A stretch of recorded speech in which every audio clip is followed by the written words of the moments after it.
and welcome everybody to another edition of the GSMC Football Podcast, brought to you by the GSMC Sports Network.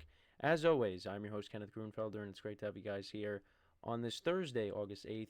We have a lot to talk about on the show today. Before I get into that, just want to remind you guys, as always, to tip or donate and get your comments recognized, make sure to go to the following link. That is GSMCPodcast.net. Really helps the show, makes the show more interactive between myself, the host, and you guys, the viewers. Again, that is GSMCPodcast.net. And as always, it is displayed on the ticker at the bottom of the show segment down below. So with that being said, let's get into what we are going to discuss for today. So we're going to start off the show. We're going to preview the preseason games tonight. There's two of them. We have the Lions and the Giants, and the Panthers and the Patriots. So we'll just talk about those teams. We'll talk about the matchups. Obviously, starters are not really going to play, but we got football on tonight. So we got a pair of games that I'll try to pay close attention to tonight, and then I'll talk about them tomorrow and some of my takeaways from that, similar to what I did with the Hall of Fame game last week. But we'll get into that at the start of the show. We'll also talk about the possible Hall of Fame inductees for 2025. We will get into that as well. Talk about who's on the ballot, who could possibly get in, and all that good stuff.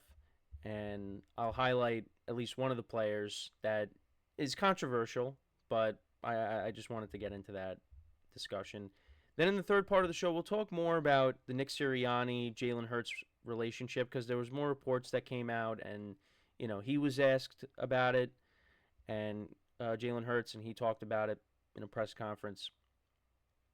At least an article that was released. And also, he was talking with Wink Martindale, the former defensive coordinator for the Giants. So I also wanted to get into that as well.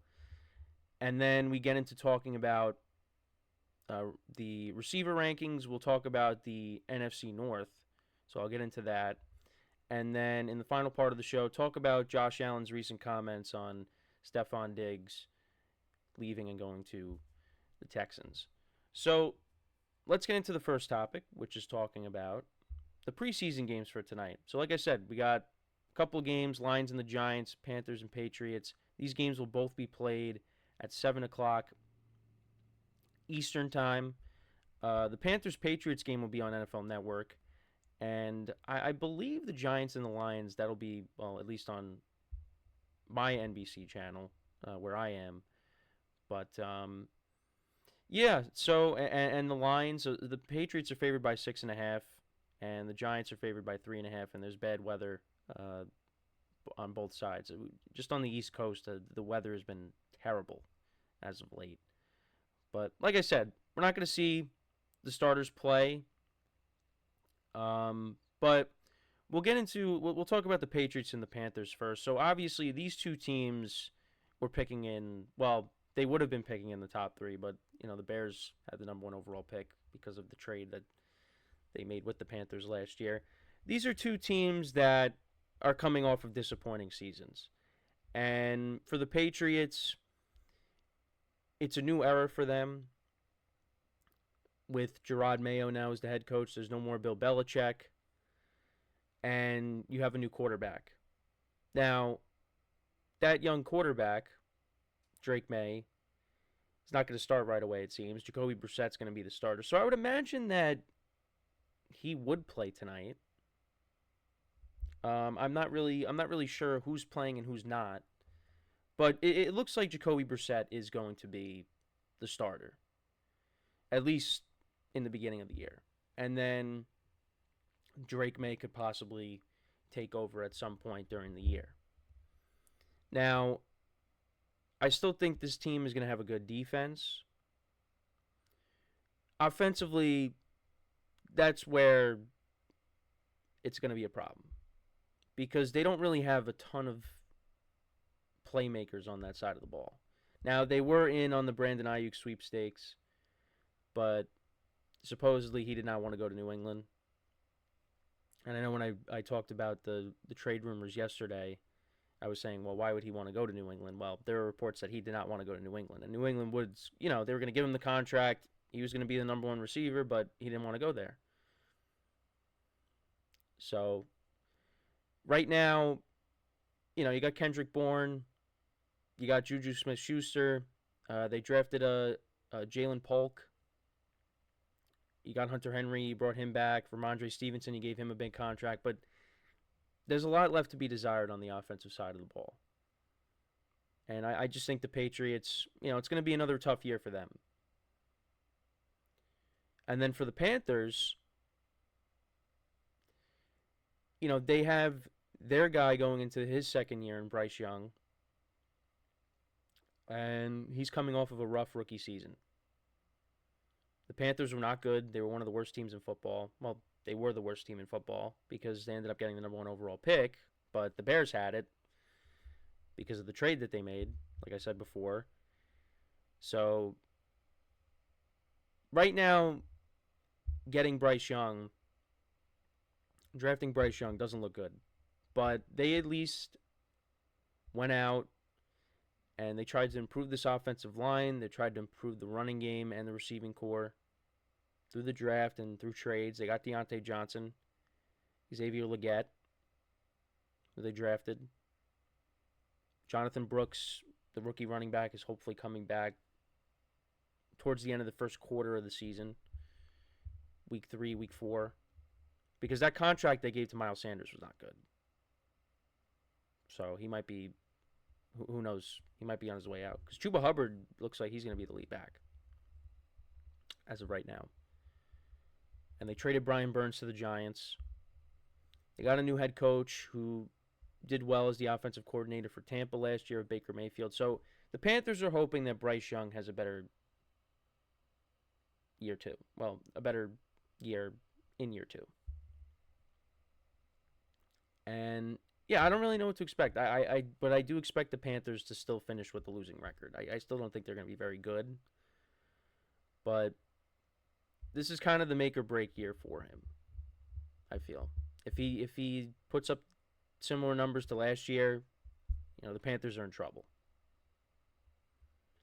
So, but I don't believe he's playing tonight either. I know Andy Dalton is hurt, so I don't think he's playing in the preseason game. We'll see. I mean, for the Patriots, you'll probably see Joe Milton, the other young quarterback that they drafted. I think they still have Bailey Zappi as well, so you'll probably see Zappi. But like I said, I will recap the games tomorrow. But I just wanted to give a brief overview on these teams. And then on the other side, now these are two teams that I talked about recently because they've been getting into it in practice, and that's the Lions and the Giants. I look at the Lions as Super Bowl contender. The Giants, I like what I'm hearing and I'm seeing. I like the fight that they're showing in practice. Daniel Jones getting into the brawls, even though he just pushed somebody, but still, he was getting into it. Malik Neighbors looks like he's going to be a great player, and I'm excited about the defense. I've said that all along. I'm excited about what this front seven can do, and if they can get after the quarterback, because this could be one of the best pass rushes the Giants have had in years. And the offense, it really all comes down to the offensive line and the quarterback play. That's really what it comes down to. Can Daniel Jones be more of the Daniel Jones from 2022 and put up even better numbers? Now, you guys know me. I'm still of the mindset that Daniel Jones is not the guy, and they got to go in a different direction. But that does not mean that I don't want him to do well and prove me wrong. I hope he does prove me wrong. And it seems like the Giants are airing it out a lot in practice. We're going to see big plays down the field, which we really have not seen in the Daniel Jones era. It's not that common. We've seen we've seen big plays at times, but we want to see more of it. And if we see that and it's successful, the Giants are going to win some games this year, combined with their defense. So, I mean, I don't know if Daniel Jones is playing tonight. I think we'll see. Well, I mean, I'm almost certain we're going to see Tommy DeVito. Probably see Drew Lock. So we'll see how they look. Preseason, it's just, for a lot of guys, it's just trying to make an impression and try to make the team. So, I mean, we'll see the starters probably for the dress rehearsal. Maybe we'll see Isaiah Hodgins out there. Yeah, I'm just trying to think of guys. We'll see some of the young running back that they drafted, who supposedly is turning heads. Tyrone Tracy, I believe, out of Purdue. But yeah, the Giants. I think they will be competitive. I think they'll be competitive, but only time will tell. And then for the Lions, look, I expect them to be a 12-win team. They got a lot of their players locked up long term. Penei Sewell, AmonRaSt.Brown, Jared Goff. They were busy this offseason doing that. And, we'll talk about them a little later with the receivers. But who's going to be that number 2 guy that steps up? And it looks like Jameson Williams is having a good camp. I think from what I was hearing. So if he can emerge and be that number 2 receiver to AmonRaSt.Brown, they're in good shape. Because, you got Sam Laporta, who was good last year. Khalif Raymond makes plays for them here or there, but, he's, a number 3, number 4 receiver. And then you got the 2 running backs with Gibbs and Montgomery. I mean, they're loaded. But, got to see who steps up into that number 2 receiver role. But, yeah, we'll see them play tonight. These teams play tonight, and then, got more games tomorrow and through the weekend. So, we'll get into, more of that tomorrow as well. But, yeah, this is the, first week of a full slate. Now, it's only preseason, but, I'm just happy that football is back. But, yeah, let me know what you guys think, though, about the games for tonight. I'm looking forward to watching them. Let me know in the comments. So we're going to take our first break of the show, and then when we come back, we will talk about the 2025 Hall of Fame nominees, who's going to get in, and I'll talk about one controversial player and give you my take on if he deserves to be in the Hall of Fame or not. And you'll probably call me biased, but it's fine.